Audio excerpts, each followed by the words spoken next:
मुख्य खबरों में महात्मा गांधी एवं पूर्व प्रधानमंत्री लाल बहादुर शास्त्री की 153वीं जयंती मनाई गई। न्याय चक्र एनसीटीवी की खबर का असर ट्रैक्टर ट्राली कृषि कार्य के लिए है। ट्रैक्टर पर सवारी बैठाना पड़ेगा महंगा, 10,000 का जुर्माना। सपा संरक्षक मुलायम सिंह यादव की तबीयत बिगड़ी। स्वास्थ्य केंद्रों पर चल रहा भ्रष्टाचार का खेल। मौलाना कल्वे जब्बार के भाई पर एफआईआर। कांग्रेस ने उत्तर प्रदेश के अध्यक्षों की घोषणा। बसपा संस्थापक की श्रद्धांजलि सभा 9 अक्टूबर को। कर्नाटक में बहुजनों ने हिंदू मंदिरों पर किया कब्जा। राज्यपाल भगत सिंह कोश्यारी द्वारा सावित्रीबाई फूले पर अभद्र टिप्पणी पर भड़के बौद्ध भिक्षु सुमित रत्न। अब खबरें विस्तार से। मैं हूं मुस्कान सिंह। मैं समय हूं। महात्मा गांधी एवं पूर्व प्रधानमंत्री लाल बहादुर शास्त्री जन्म दिवस 2 अक्टूबर को 153वीं जयंती मनाई गई। इस अवसर पर भारत के राष्ट्रपति, प्रधानमंत्री, कांग्रेस अध्यक्ष सोनिया गांधी ने राजघाट पहुंचकर श्रद्धा सुमन अर्पित किए। गांधी जयंती पर उत्तर प्रदेश के मुख्यमंत्री योगी जीपीओ पार्क पहुंचकर महात्मा गांधी की प्रतिमा पर माल्य अर्पण किया। इस अवसर पर उनके उप मुख्यमंत्री ब्रजेश पाठक, आशुतोष टंडन तथा समाज कल्याण राज्य मंत्री पूर्व आईपीएस आसिम अरुण भी उपस्थित थे तथा गांधी आश्रम में खरीदारी भी की गई। न्याय चक्र एनसीटीवी की खबर का असर देखने को मिला, जिसमें विगत दिनों ट्रैक्टर ट्राली को लेकर सरकार के समक्ष सवाल खड़े किए गए थे। कहा था कि ये वाहन कृषि कार्य के लिए होते हैं, सवारी ढोने के लिए नहीं। उसके बाद कानपुर उन्नाव में ट्रैक्टर ट्राली में भरी सवारियों से सड़क के किनारे बने तालाबों पर पलट जाने से लगभग 3 दर्जन सवारियों की मौत हो गई। इससे पूर्व लखनऊ के इटौंजा में बाराबंकी के राम सनेही घाट में इस तरह की घटनाएं हो चुकी हैं। यह वह समय था जब नवरात्रि पर लोग देवी देवताओं के दर्शन या मन्नत मानने को पूरी करने जाते हैं। इसमें योगी के निर्देश पर यातायात निर्देशालय के एडीजी को लेटर जारी करके इस अभियान को चलाए जाने के निर्देश सभी एसपी एसएसपी को दिए कि यदि सवारी भरी ट्राली पाई जाए तो कम से कम 10,000 का जुर्माना करते हुए कार्यवाही की जाए। इस अभियान का असर उन्नाव में एक दिन पहले ही एसपी, सीओ, एसओ, पूर्वा मोड़, सोनिक आदि स्थानों पर ट्रैक्टर चालक ट्राली में बैठे लोगों को सचेत किया। दशहरा व दिवाली पूर्व नज़दीक आते ही लखनऊ व आसपास के इलाकों में बारूद की खेती शुरू हो गई है। दर्जनों गोदामों, तहखानों में गांव व आबादी के पास भंडारण आरंभ हो गया है। सुरक्षा के नाम पर कानून से खिलवाड़ धड़ल्ले से किया जा रहा है, जिससे बड़ी दुर्घटनाएं होने की प्रबल संभावनाएं हैं। ये करिश्मा दुबग्गा के इलाके में चालू हो गया है। सपा संरक्षक राजनीतिक खिलाड़ी मुलायम सिंह की तबीयत बिगड़ी। मेदांता के आईसीयू में भर्ती, हालत नाजुक। परिवार के सभी सदस्यों ने दिल्ली पहुंचकर हाल जाना। मौलाना कल्वे जब्बार के चचेरे भाई पर एफआईआर दर्ज हुई। उन पर भड़काऊ भाषण देने का आरोप है। शामिल शमसी ने सोशल मीडिया पर धार्मिक उन्माद फैलाने की कोशिश करने का बयान जारी किया था। उनके ऊपर 153A, 153B की धाराएं लगाई गई। ये मामला है लखनऊ के थाना चौक का।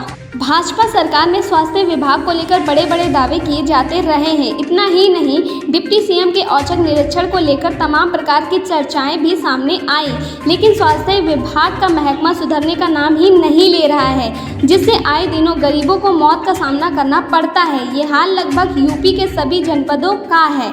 बड़ी दिलचस्प बात यह है कि उत्तर प्रदेश की राजधानी लखनऊ, जहां आलकमान है, उसकी नाक के नीचे थाना माल में तो सामुदायिक स्वास्थ्य केंद्र में भ्रष्टाचार चरम सीमा पर है। यहाँ डिलीवरी के नाम पर स्टाफ नर्सों द्वारा जबरन धन उगाही की जाती है, जबकि यहाँ के सांसद केंद्र सरकार के मंत्री व उनकी पत्नी विधायक हैं। यहाँ माल के चिताना गांव निवासी खुशबून 25 वर्ष की मौत एक झोला छाप डॉक्टर जितेंद्र के इंजेक्शन से हो गई थी। जितेंद्र 8 गड़ी सबरा का निवासी बताया जा रहा है। पीड़ित पक्ष ने कार्रवाई को लेकर प्रशासन से गुहार लगाई है। कांग्रेस ने उत्तर प्रदेश को 6 जोन में बांटते हुए उनके अध्यक्षों की घोषणा कर दी है। कांग्रेस ने पूर्व सांसद दलित नेता ब्रजलाल खाबरी को काफी दिनों बाद अध्यक्ष बनाया गया। इससे पहले महावीर प्रसाद अध्यक्ष की कुर्सी संभाल चुके हैं। बसपा संस्थापक पूर्व सांसद काशीराम के परिनिर्वाण दिवस श्रद्धांजलि सभा 9 अक्टूबर को जेल रोड लखनऊ में मनाया जाएगा, जिसमें काफी भीड़ की उम्मीद है। एनसीटीवी न्याय चक्र के उन्नाव जनपद तहसील संवाददाता अमरीश सिंह को मीडिया संगठन ने सम्मानित किया। सावित्रीबाई फूले पर अभद्र टिप्पणी किए जाने को लेकर बौद्ध भिक्षु सुमित रत्न मौर्य महाराष्ट्र का राज्यपाल भगत सिंह कोश्यारी पर भड़के। देखिए उन्होंने क्या कहा, सुनिए। कह दिया गधा मूर्ख।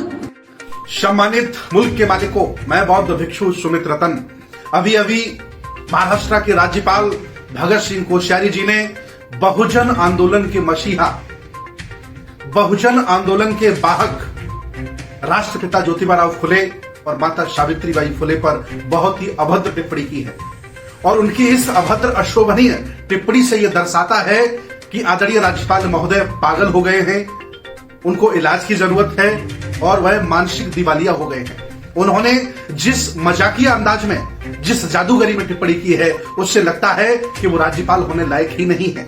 आखिर किस व्यक्ति ने ऐसे धूर्त व्यक्ति को, मूर्ख व्यक्ति को, गधे को राज्यपाल बना दिया है। मैं आह्वान करता हूं कि इसने जो अपमान किया, ये अपमान बहुजन समाज का है, ये अपमान भारत का है, ये अपमान राष्ट्रपिता का है। कोश्यारी जी, तुम्हारी औकात नहीं थी कि उस अंग्रेजों के दौर में 9 विद्यालय जिसने खड़े किए हों, जिसने अपने ऊपर कीचड़ झेला हो और असहाय गरीब कमजोरों को पढ़ाया हो, उन पर टिप्पणी की।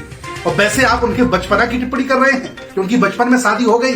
मैं आपसे पूछता हूं, आप अपने पिता से पूछिए, आप अपनी माता से पूछिए। आपके भाई तो 11 हैं, आप 8वीं संतान हैं। आपके माता पिता की कब शादी हुई थी?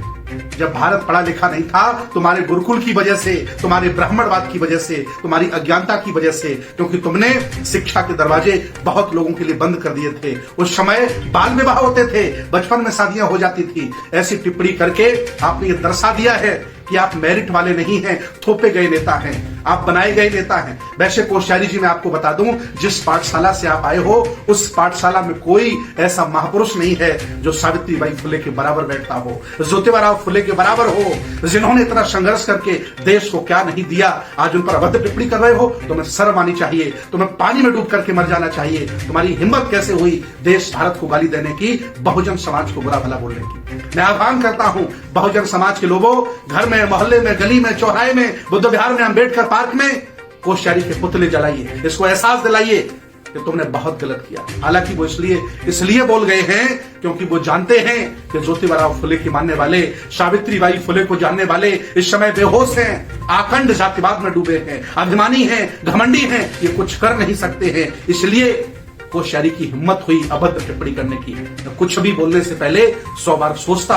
अगर ज्योतिबा फुले के लोग जागरूक होते और अपने हक अधिकार के लिए देश भारत से लड़ रहे होते। वो जानते हैं जो मेरे अनाज पर पलने वाले हैं, जो महंगाई में कुछ बोल नहीं सकते हैं, जो कोलिजियम के खिलाफ नहीं बोल सकते हैं, जो अन्याय के खिलाफ नहीं बोल सकते हैं, वो अपने महापुरुषों की सुरक्षा क्या करेंगे। इसलिए इस धूर्त व्यक्ति कोश्यारी को राष्ट्रपिता ज्योतिबा फुले और सावित्रीबाई फुले पर अभद्र टिप्पणी करने का मौका मिला, अधिकार मिला है, क्योंकि वो जानता है कि लोग सो रहे हैं, मुर्दा हैं, मरे हुए लोग हैं। लेकिन मैं बता दूं, जिस दिन ये मुर्दा जाग गए, उस दिन तुम्हें देश छोड़ के भागना पड़ेगा। कोश्यारी जी, मैं चाहता हूं कि अगर आपको थोड़ी भी शर्म बची हो, इस्तीफा दीजिए और घर में जाकर के बैठिए। वहां किसी जवान बच्चे को बैठा लिए, पढ़े लिखे व्यक्ति को बैठा लिए, जो देश को समझे, भारत को समझे और भारत का धर्मनिरपेक्ष भारत, यहाँ का जो सेकुलरिज्म, उसको समझे। क्या ये हिंदूवाद फैला के रखा है तुमने? देश भारत को बर्बाद करने पर आप लोग तुले हो। पूरी दुनिया में युवा नेता होते हैं, भारत में बूढ़े लोग नेता होते हैं और युवाओं को पेंशन देते हैं। इन बूढ़े लोगों को जो मानसिक विकृत हो गए हैं, घर में नातियों के साथ आराम करने की जरूरत है, राज्यपाल बनने की जरूरत नहीं। होश में आओ कोश्यारी जी।